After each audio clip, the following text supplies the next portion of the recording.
بسم اللہ الرحمن الرحیم۔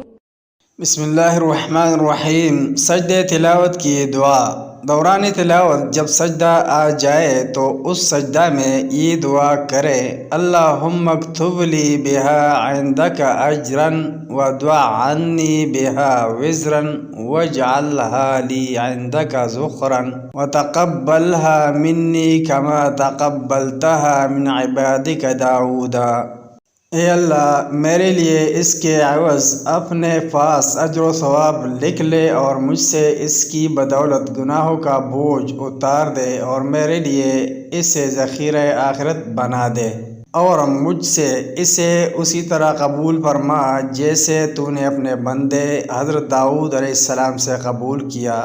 سجدہ تلاوت کے سلسلہ میں ایک دوسری دعا بھی بہت معروف ہے، جس میں ہے: سجد وجہی للذی خلقہ وصورہ وشق سمعہ وبصرہ بحولہ وقوتہ۔ میری پیشانی نے اس ذات کو سجدہ کیا جس نے اس کی تخلیق کی اور صورت بنائی اور اپنی قدرت سے قوت بصارت و شنوائی سننے کی طاقت عطا فرمائی۔ لیکن اس حدیث میں اس دعا کو سجدہ تلاوت میں پڑھنے کا ذکر نہیں ہے، بلکہ یہ عام نماز کے سجدہ کی دعا ہے۔ چنانچہ حضرت علی رضی اللہ عنہ سے مروی ہے کہ نبی اکرم صلی اللہ علیہ وسلم ان الفاظ والی دعا سجدہ میں کیا کرتے تھے۔ البتہ امام ابن ماجہ نے اسے باب سجود القرآن میں ذکر کیا ہے۔